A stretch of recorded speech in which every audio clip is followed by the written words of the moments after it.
JBM academy में आप सभी लोगों का हार्दिक स्वागत एवं अभिनंदन है। मैं आज आप सभी लोगों को गणित विषय में त्रिकोणमिति के बारे में अध्ययन करवाऊंगा।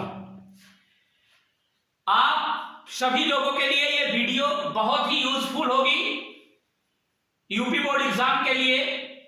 जैसा कि आप सभी लोग इस बात को जानते हैं कि यूपी बोर्ड के एग्जाम में त्रिकोणमिति से 12 से 15 नंबर के प्रश्न पूछे जाते हैं। पिछली परीक्षाओं में आपने देखा होगा बोर्ड के पेपर में, जिससे आपका आत्मविश्वास बहुत ज्यादा बढ़ेगा, क्योंकि आप जानते हैं कि गणित का जो पेपर होता है वो टोटल 70 नंबर का होता है। उस 70 नंबर में आपके 12 से 15 नंबर के प्रश्न त्रिकोणमिति से पूछे जाते हैं। तो हम आज जेबीएम एकेडमी की तरफ से आप सभी लोगों को यह विश्वास दिलवाना चाहते हैं कि यदि आप हमारे चैनल को सब्सक्राइब करेंगे, लाइक करेंगे, तो हमारी जो वीडियो है वो आपके लिए बहुत ही लाभदायक होगी यूपी बोर्ड के एग्जाम के नजरिए से। इसलिए जो मैं आपको बताने जा रहा हूं उसको आप ध्यानपूर्वक सुनिए, समझिए। अगर किसी भी प्रकार की आपको समस्या होती है तो आप नीचे कमेंट बॉक्स में अपनी समस्या जरूर लिख के भेजिए, उसका समाधान निश्चित किया जाएगा। तो आइए हम आपको त्रिकोणमिति के कुछ मुख्य बातों से परिचय कराते हैं। जैसे त्रिकोणमिति जो ये है, ये दो शब्दों से मिलकर बना हुआ है। पहला है त्रिकोण धनमिति, जहां त्रिकोणमिति का अर्थ होता है, त्रिकोण का अर्थ होता है तीन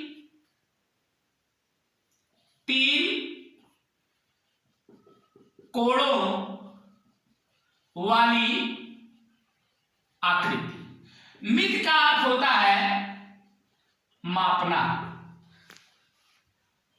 और इसकी परिभाषा देते समय आप ये बता सकते हैं कि गणित की वह शाखा जिसके अंतर्गत समकोण त्रिभुज की तीनों भुजाओं और कोणों का अध्ययन किया जाता है, उसे त्रिकोणमिति कहते हैं। त्रिकोणमिति की खोज करते के नाम में एक नाम आता है हिप्पाकस, जो यूनान देश के रहने वाले थे। और इसके इतिहास में अगर आप जाते हैं तो ढेर सारी बातें निकल के आती है। हम वहां तक आपको नहीं लेके जाएंगे, जो आपके लिए बहुत ही लाभदायक है यूपी बोर्ड परीक्षा एग्जाम के नजरिए से, उसी पे हम ज्यादा चर्चा करते हैं। इसमें आप देखेंगे कि त्रिकोणमिति में सबसे पहले आपको हमने एक नाम दिया, क्या कि त्रिकोणमिति दो शब्दों से मिलकर बनी है, त्रिकोणधर्मिति। और उसमें उसकी परिभाषा में एक शब्द हमने बोला था समकोण त्रिभुज। क्योंकि ये जो त्रिकोणमिति है ये केवल समकोण त्रिभुज पर ही संभव है, केवल ये समकोण त्रिभुज पर ही संभव है।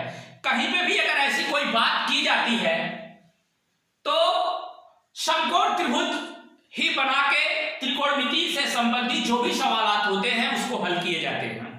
तो सबसे पहले समकोण त्रिभुज क्या है, इसको जानना हमारे लिए बहुत ही जरूरी है।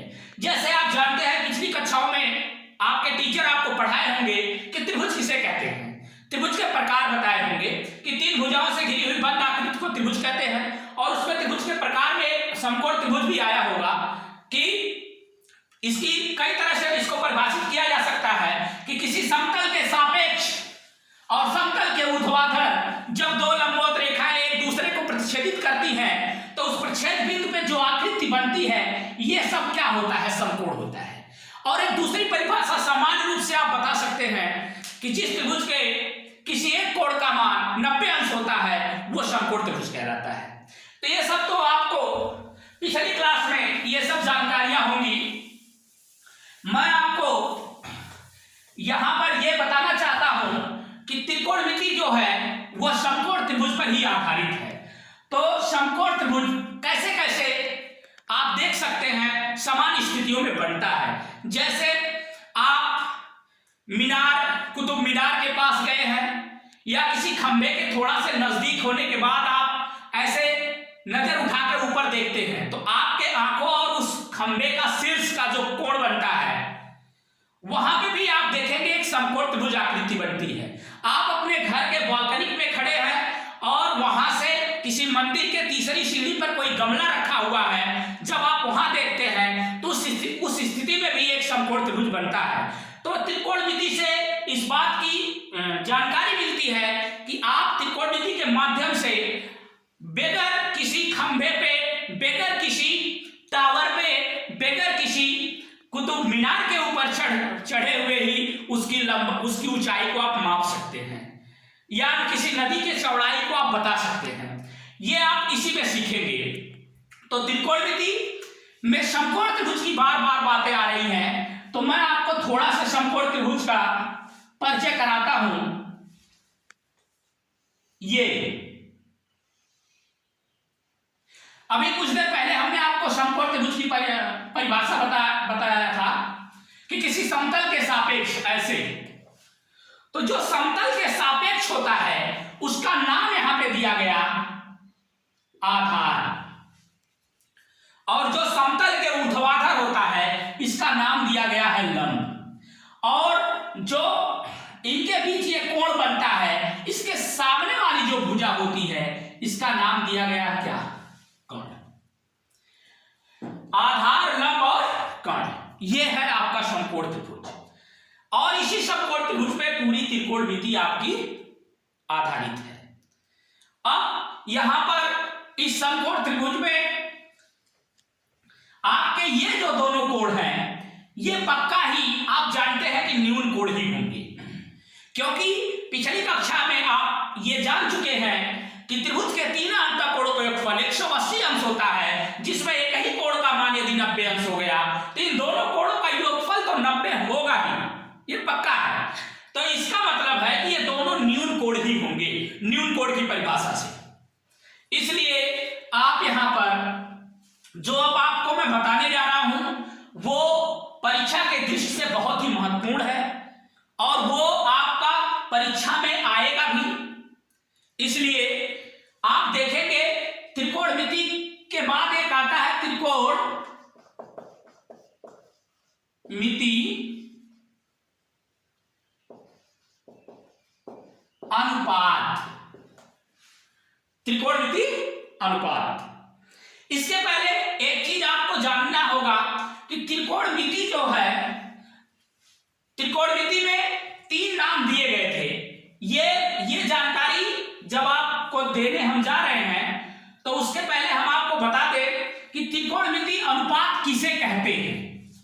त्रिकोणमिति अनुपात किसे कहते हैं तो ध्यान पूर्वक आप सुनिएगा। समकोण त्रिभुज में किन्हीं दो भुजा के अनुपात को त्रिकोणमिति अनुपात कहते हैं। फिर से एक बार आप सुन लीजिए कि समकोण त्रिभुज में किन्हीं दो भुजा के अनुपात को त्रिकोणमिति अनुपात कहते हैं। जैसे पहला आप जानेंगे कि साइन, अगर यहां पे अगर आप थीटा दे देते हैं, बीटा दे देते हैं, अल्फा दे देते हैं, गामा दे देते हैं, साइन फाई कुछ भी देते हैं संकेत में, तो इस कोण के लिए साइन थीटा बराबर आपका होता है लंब के बटे कर्ण। साइन थीटा बराबर लंब के बटे कर्ण, और कॉस थीटा बराबर आपका आधार के बटे कर्ण, और टैन थीटा बराबर आपका होता है लंब बटे आधार। यह मुख्य रूप से तीन त्रिकोणमिति अनुपात है।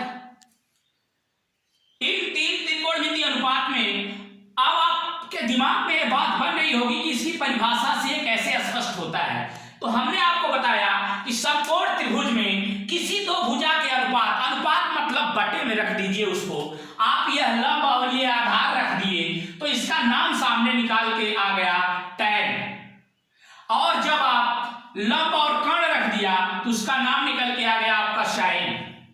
और जब आपने आधार और कर्ण रख दिया तो उसका नाम निकल के आ गया कॉस।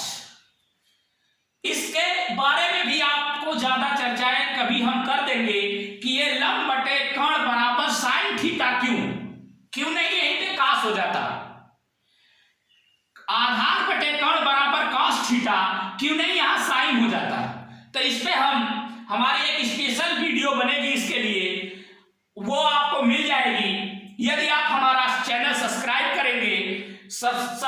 करेंगे और लाइक करेंगे तो जो भी इसका नोटिफिकेशन आपको, जब ये वीडियो बनाई जाएगी उसका नोटिफिकेशन आपको एकदम टाइमली मिल जाएगा। इस समय यूपी बोर्ड का जो एग्जाम होने वाला है 2020-21 का, उसके लिए ये वीडियो बनाई जा रही है और ये उस परीक्षा के दृष्टि से बहुत महत्वपूर्ण वीडियो है।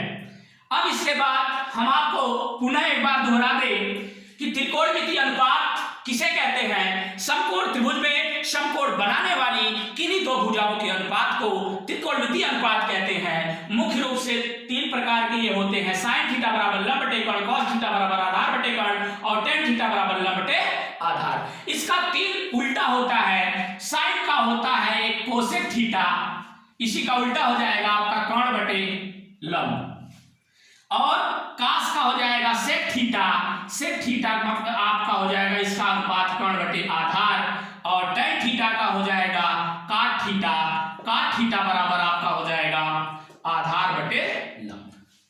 और समान रूप से इसको आप एक ट्रिक के माध्यम से सीख सकते हैं जिसको आप बताते हैं लाल बटे कक्का।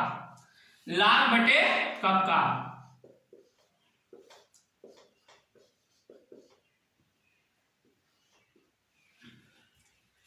लाल बटे कक्का का।